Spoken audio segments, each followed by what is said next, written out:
Bismillahirrahmanirrahim. Assalamualaikum warahmatullahi wabarakatuh. Hari ini saya Zulkifli bin Jaiz dengan nombor matrik A1974003 akan membentangkan berkenaan tokoh feminisme iaitu yang bernama Nazmin Akhtar dan feminisme Muslim di United Kingdom. Kerana tokoh yang saya pilih ini adalah tokoh yang berkecimpung di dalam konteks negara United Kingdom, dan gerakan yang beliau sertai adalah gerakan MWN UK ataupun Muslim Women's Network UK. Baik. Feminisme Muslim dalam menangani keadilan gender dalam konteks minoriti. Baik. Kajian saya berfokuskan kepada golongan wanita yang spesifik dalam konteks minoriti, iaitu di United Kingdom. So kita tahu di United Kingdom golongan Muslim adalah minoriti, dan apabila kita lihat pula permasalahan golongan wanita, kita lihat wanita Muslim di Barat ini berhadapan dengan cabaran yang berlapis. Iaitu mereka perlu menghadapi sistem patriarki yang menindas wanita, termasuk juga cabaran luaran seperti Islamofobia serta stereotip budaya yang telah pun menjadi kebiasaan di UK. Jadi fokus esei ini adalah untuk meneliti peranan Nazmin Akhtar sebagai aktivis wanita Muslim di UK melalui Muslim Women's Network UK dan menilai pendekatan feminisme Muslim mereka dalam masyarakat liberal sekular. Baik, kemudian cabaran berlapis wanita Muslim di United Kingdom. Cabaran sosial berlapis yang saya maksudkan di sini adalah wanita Muslim berhadapan dengan ketidakseimbangan gender dalam komuniti dan pada masa sama tekanan sebagai minoriti agama yang disalahfahami. Kemudian Islamofobia dan stereotip. Sentimen Islamofobia dan prasangka media ataupun politik menyebabkan wanita berhijab seringkali dianggap tidak bebas atau tidak selari dengan nilai moden. Dan pada masa sama juga mereka juga menghadapi masalah keganasan domestik ataupun rumah tangga. Yakni golongan wanita suka mendapatkan bantuan akibat stigma komuniti dan kegagalan sistem sokongan arus perdana yang tidak sensitif budaya ataupun agama. Jadi oleh itu feminisme arus perdana barat sering gagal memahami realiti wanita Muslim. Mereka menganggap pilihan golongan wanita Muslim ini berasaskan agama seperti macam tudung ataupun hijab ni sebagai satu paksaan.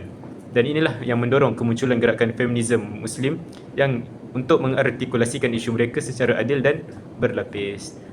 Jadi kita lihat gerakan MWN UK ni, mereka menyediakan banyaklah inisiatif yang mereka sediakan, yang terutamanya adalah advokasi dan perlindungan. Contohnya keadilan sosial nasional, fokus keselamatan, memperkasakan suara dan mempengaruhi dasar. Seterusnya kita lihat pada tokoh, iaitu Nazmin Akhtar. Siapa beliau ni? Beliau adalah merupakan peguam dan pengurusi bersama MWN UK.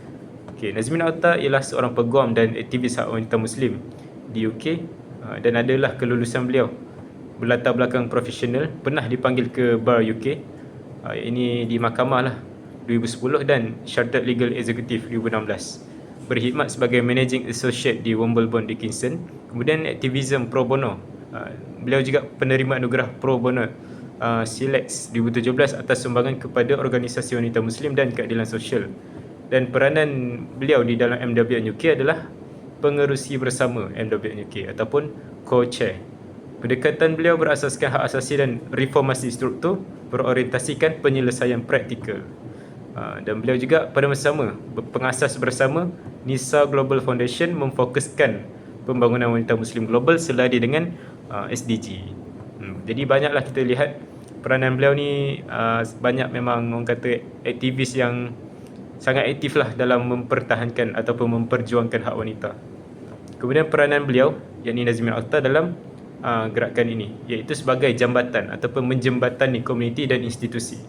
Kerana beliau, yang pertama dari sudut kepimpinan strategik, beliau mengetuai strategi MWN UK sejak 2019, tapi bermula sebagai ahli lembaga pengarah pada 2011 dalam nak memartabatkan suara wanita Muslim. Kemudian beliau menyediakan advokasi dasar. Advokasi dasar ni sebab beliau kan profesional dalam bahagian peguam kan dan undang-undang. Jadi beliau menyediakan maklum balas rasmi, laporan dan keterangan kepada badan kerajaan, contoh Parlimen UK, Law Commission ataupun UNCERT. Kemudian menyediakan kempen kesedaran untuk memecahkan kesenyapan sosial tentang keganasan rumah tangga dan stigma dalam menuntut campur tangan institusi. Dan terakhir sekali, sokongan mangsa, iaitu menghubungkan mangsa keganasan dengan bantuan undang-undang, kaunseling dan perkhidmatan sosial yang sesuai. Ini spesifik dalam konteks gerakan MWN UK itulah. Kemudian pendekatan beliau menekankan perubahan struktur dan perlindungan undang-undang sebagai mekanisme utama menangani ketidakadilan gender. Jadi ciri-ciri feminisme Muslim NWNUK ataupun Nazmin Akhtar ni saya lihat kita boleh katakan bersifat praktikal dan berorientasikan advokasi dengan menuntut perubahan sosial dan kesamaan jantina yang adil. Yang ciri yang utama adalah pengalaman hidup wanita Muslim dijadikan sumber data utama dalam membentuk perjuangan. Kemudian hak individu dan keselamatan. Beliau pernah mengeluarkan norma malu dan maruah yang membungkam mangsa keganasan. Nak katakan wanita Muslim dilihat sebagai subjek yang berhak mendapat perlindungan tanpa stigma lah. Kemudian perlindungan undang-undang dan keadilan sosial. Jadi kekuatan dan had pendekatan Nazmin Akhtar ni yang boleh saya sediakan, yang pertama dari sudut perlindungan segera, ia berkesan melindungi wanita. Kemudian mekanisme konkret, menyediakan saluran undang-undang dan sokongan institusi dan menawarkan jalan keluar praktikal. Kemudian advokasi yang strategik. Namun dari segi had kritikal pula saya sediakan, iaitu relativism pengalaman. Ini kebergantungan berlebihan pada pengalaman subjektif berisiko untuk menggaburkan garis normatif agama. Kemudian reformasi versus normatif.